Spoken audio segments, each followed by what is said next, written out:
Now, let me specify, he's a co-angler. We don't even know if he owns a. You know him, so he he owns a boat. But MLF doesn't. Doesn't know he owns a boat. Nope.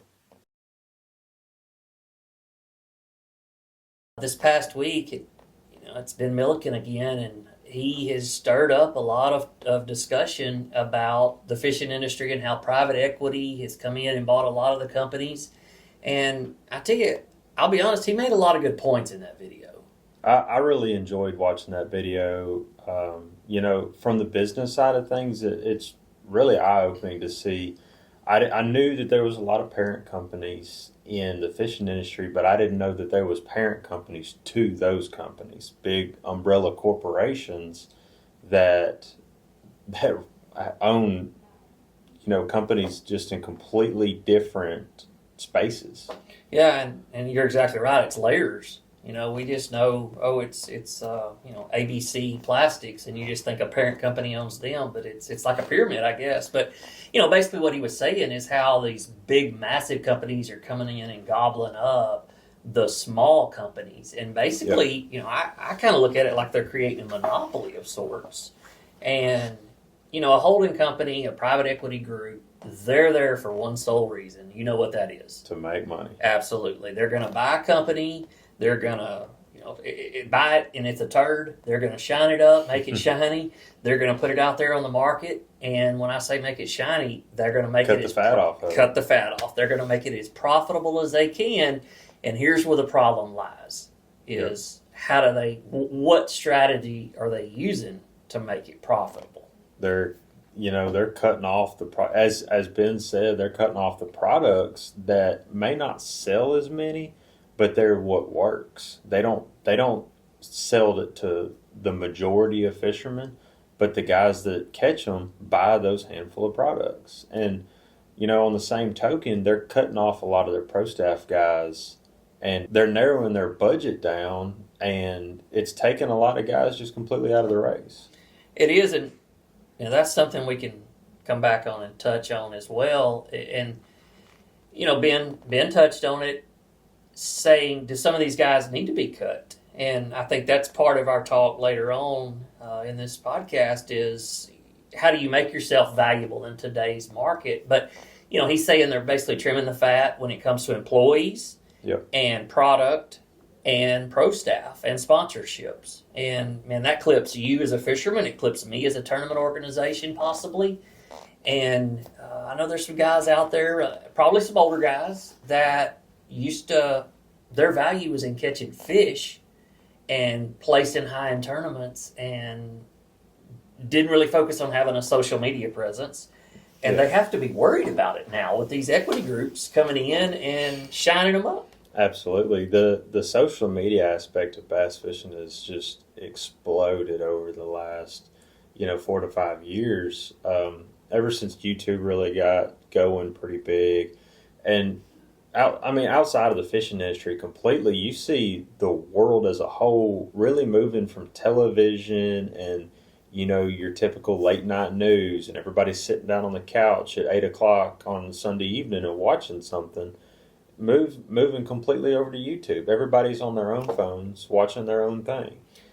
So I had a conversation with my best friend from college today, actually, and we were discussing how society is changing in that. And, I was just rattling on to him, and I said something that actually surprised myself. And I was saying, people's attention span now is a lot shorter than what it used to be. And I used the example of, an episode of Cops. We used to sit down as a family and watch the whole episode. When there were commercials in there, you heard the commercials. You may not watch them, but you heard them, and they were effective. But nowadays, you might catch, I'll use the term kids. They'll watch the first 7 or 8 minutes, 10 minutes till you get to that commercial. When that commercial comes on, you're guilty, I'm guilty. When that first commercial comes on, what do? Right to your phone. You grab your phone. You go to TikTok, you go to YouTube, you go to Facebook, you get distracted. Yep. One, you're not watching the commercials, so they're not effective. And two, you probably are not even going to go back to watching Cops on TV. Not at all. So you got 10 minutes of that 60-minute program, and you got zero effectiveness out of the commercials that are on it. So my point being, the old days, like you said, of sitting down in front of a TV and watching a program, those are over. That's the reason that I think TikTok is such a good platform for people to grow on. Is it's on a post to post basis. You grow a following on there, and it helps. But really, somebody with 0 followers could make a post and it get on somebody's For You page, and it just gains traction and gains traction. It keeps going. Anybody can get on there and do it. And it's all about swiping. 90% of TikToks are shorter than 1 minute. That's the reason it's such a good business model. Exactly. That plays into just what I was saying. Our attention span is so much shorter now than what it used to be. And one other thing go back to my story about sitting down as a family, like you said, on Sunday night watching. Even if you have Dish Network, who has 250 channels on it, how many times have you sat down and looked through the guide and said, oh, there's nothing on that I want to watch? You can go to your phone and you can always either search YouTube and find exactly what you're looking for, or scroll TikTok and you're going to find something that's going to pique your interest.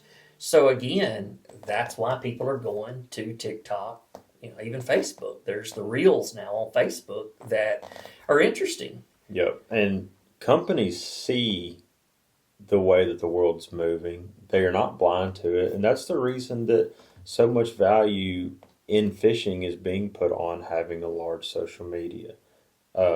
It's definitely, in my opinion, now it's more important to have social media and a larger following there than it is to catch fish. 100%. You can look across the landscape of bass fishing right now, and the guys that are making the most money in bass fishing are not the guys with the most experience, with the most tournament wins, with the most pounds of fish caught, nothing of that nature. It's the guys with the biggest followings on social media, being YouTube, Facebook, Instagram, TikTok, everything of that nature. You're exactly right. And 2 of them that comes to mind is Josh Jones and Ben Milliken.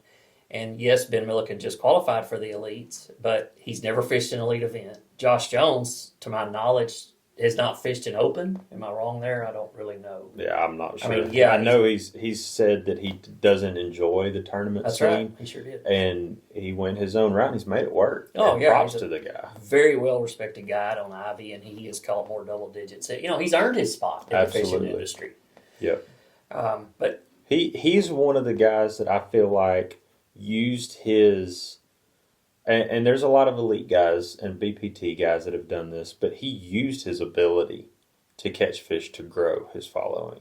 He has. He's an expert with a forward-facing sonar. Yes. I don't use that word very much, but if there is an expert with it, I think he is. Plus, he's a very good marketing machine. Yes. He makes a lot of posts.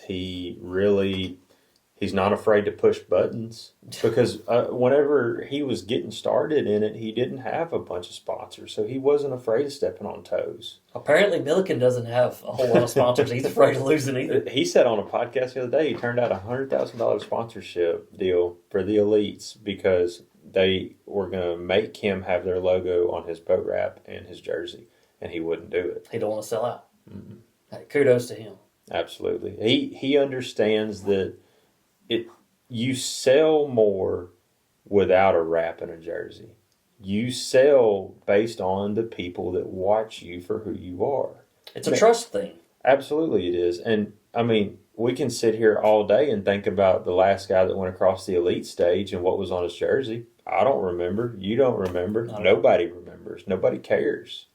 But I know that, Gerald Swindle, for example, Dude Wipes. Chris Zaldane's in with Bass Pro Shops and Nitro now, and Black Rifle Coffee, because those are guys that I watch. Mm-hmm. I enjoy watching them, and I just bought a coffee for the first time, Black Rifle Coffee, the other day, because, you trusted him. Yeah, a lot of guys are going to it now, and if they use it, then I might as well try it. And I think there's also a support issue, not issue, but a support factor. And I think I can speak with this as, my wife and I own at a tournament trail. I think a lot of our fishermen shop at certain stores or buy certain brands because that brand supports the tournament trail that they enjoy fishing. And I think maybe you're kind of falling in that category with Black Rifle Coffee. Is it that great of a coffee? I don't know. I don't even like coffee, but I wanted to try it because they like it. Yeah. To be honest with you. And they supported somebody that you're a fan of, so hey, let's give it a shot. Yeah. So, and the bottom line is, it doesn't matter why you bought it. Bottom line is, you did buy it. Yeah. They had a conversion from somewhere, whether you want to say it's half Todd Castledine, because he had I guess it's the marketing manager, I can't remember who it was, but it was high up at Black Rifle Coffee, and said that their whole mission statement is to make good coffee and support veterans. That he said that if there was anything to remember Black Rifle Coffee about, it's that. And I mean, why would you not support that? You know what I mean? Makes me want to go buy some Black Rifle Coffee. So let's kind of circle back around to these private equity groups. I think something else that we haven't seen in the fishing industry, and I'm probably going to step on a few toes here. I think the fishing industry, the business side of the fishing industry as we've known it the last 50 years, has been very secluded, very lost. To expand on that, I don't think there's a lot of Harvard graduates that are managing the marketing departments of these major brands. I think it's kind of operated off the good old boy system. When is the last time that you ever saw somebody that is sponsored by the two major boat motor brands, all three major electronics brands, 3 or 4 different bass boat brands? Those are all conflicts. Absolutely. If you look at, and I guess it was Rob Turkla said it the other day, if you look at the Dallas Cowboys, it's Bud Light, the official beer of the Dallas Cowboys. It's not Bud Light and Coors Light and Miller Lite and whoever else. Well, go back to my example of your fan or your customer supporting the Dallas Cowboys because of that brand of beer supporting them. Yeah. They're now, all 4 brands are in that category, so who do I support? You haven't accomplished anything. So yeah, you got to have, and we're even like this as Outlaw Outdoors. We have, every sponsor we have is an exclusive sponsor. I only have 1 tackle store. I only have 1 plastics manufacturer, 1 hard baits, 1 rain suit. I don't want... And that's how it should be. First, I would think so. Yes. It's common sense, and I'm certainly not a Harvard grad, but I think that's the way to operate. But back to kind of where I was headed with this, the fishing industry has been operated as a good old boy system, and I think Friends has played a role in this. If you're my buddy, or if I knew your dad, and bottom line is the industry's big enough to be managed as a business. Absolutely, it is. You need to separate family and friends from business, and if you're hired as a sales manager or a marketing manager of a company, it's your job at whatever expense that is to maximize profits. Yes. And if that means having to go to your best friend's son who's on the pro staff and say, man, little Jimmy, we're not going to renew your contract this year because you're basically a waste of money, you've got to do that. That's your responsibility. And I personally feel like that hasn't been done very often in this industry. It hasn't. Everybody that gets in, you see them jump ship every year. Every year they're going from one reel manufacturer to another, one bait manufacturer to another. This year they had the best rod on the market. Next year they're, tossing that one in the garbage, saying that the next one that they've got from a completely different brand is the best one. There's no loyalty in the fishing industry either. It's all just, it's there, but it's rare. Yeah, there's loyalty. And I mean, there's guys that want loyalty in the fishing industry. Lee Livesey's a good example. When he's been looking for a boat brand, and he got in with Skeeter, and that deal fell through. And then he got in with Ballistic, and they just didn't give him a boat. He just said he was going to get one, didn't get one at all. But it's not Lee's fault that he's been through, now on his 4th brand of boats since he's been in the elites. It's just one thing after another has happened to him But he's said throughout the whole deal, I've watched several different videos where he said that he's been looking for a boat to get in for his career. He doesn't want to jump ship every year. He wants to get in one and stay in it. So that brings me to the question then. It's basically a sponsorship deal, a partnership deal. It's a relationship. It's no different than a boyfriend, girlfriend, husband, and wife. One's got to give as much as they get, and the other one's got to get as much as they give to make it work. Yes. And by no means am I picking on Lee Livesey.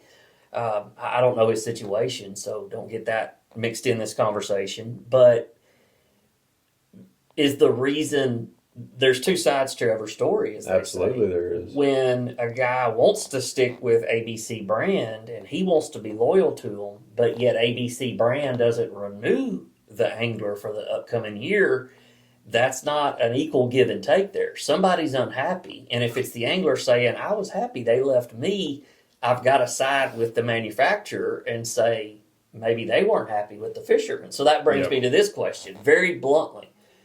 What makes a pro staffer effective? What makes him worth his money? Actually being able to reach people and have people trust them. That's the way I see it, is bringing legitimacy to a brand, bringing more brand awareness to that brand, putting their brand in front of people that would have not seen it otherwise. Or maybe they have seen it, but by you showing it to them and maybe somehow getting a personal connection there, that gives them a reason to go buy it. You finally said it. There's the bottom line. Sell product. Yeah, that is the bottom line. Make money. Everything I said leads up to the sale. Sure it does. You got to start with them seeing it and then them trusting you, or maybe they trust you and then they see that you're supporting that product, and it makes them go, man, Chris is supporting Black Rifle Coffee. They've got a good mission. Their mission statements, it resounds with me. I'm going to go buy one of their products.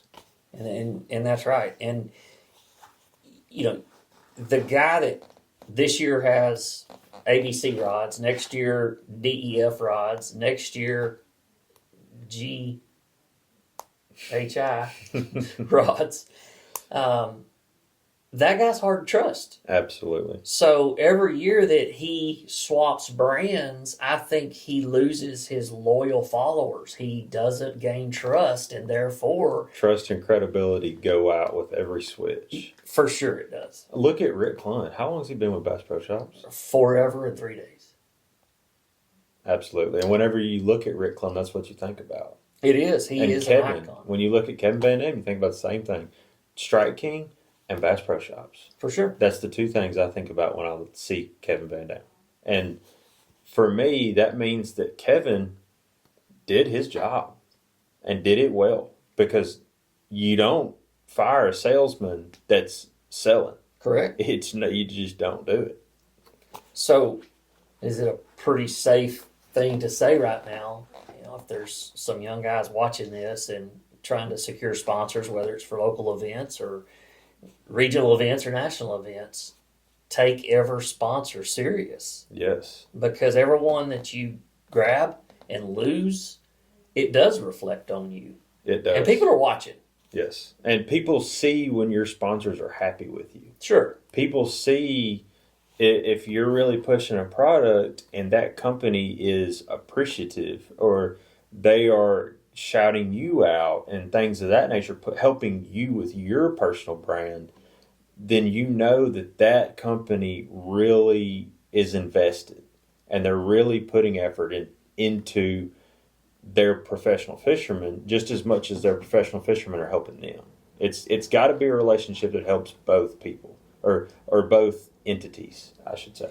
And you touched on it a while ago. It was on the Builds podcast. I don't know who said it. I think it was Rob saying, in a certain way, he said, you want that company to brag that they're associated with you. In other words, we're the proud sponsor, or we're the official sponsor of the Dallas Cowboys. Yes. And, you know, the flip side of that is you want the Dallas Cowboys saying, hey, you know, we're the official team of Bud Light. Yeah. That's a win-win when they're both obviously very proud Now, there's somebody out there in podcast land saying, yeah, for $6 million, I would also say that I'm proud to have Bud Light on my team.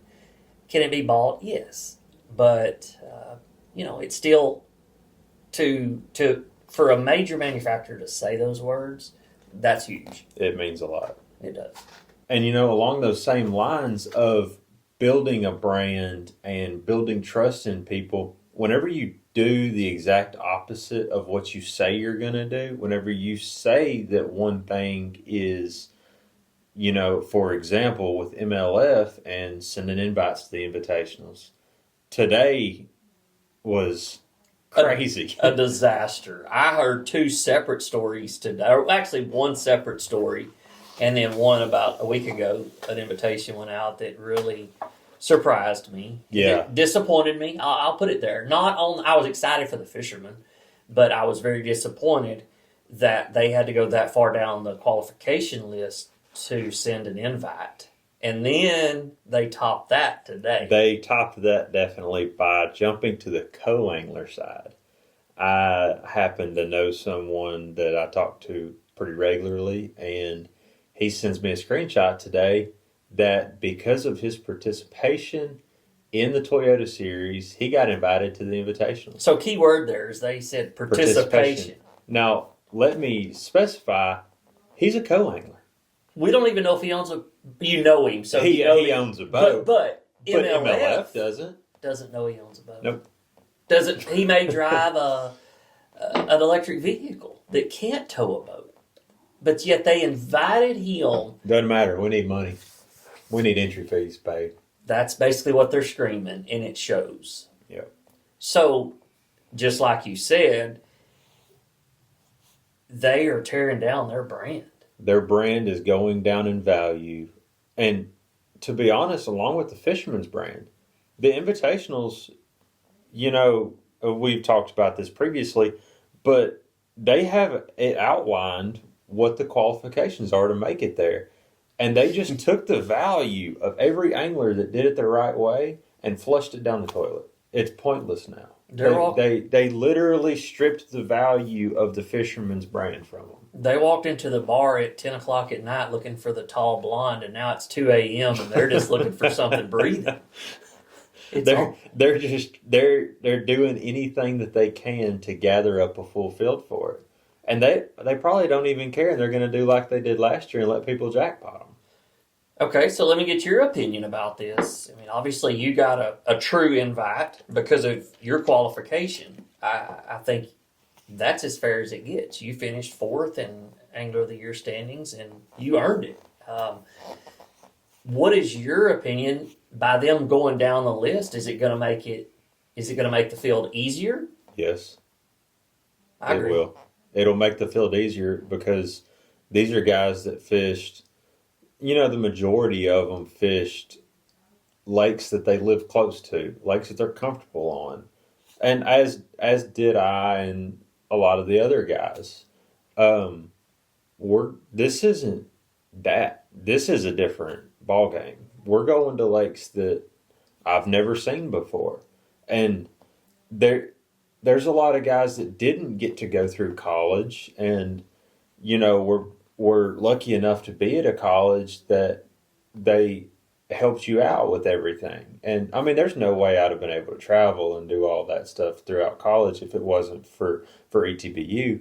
But some of these guys weren't in college at the time that all this came through, and it's a complete different realm.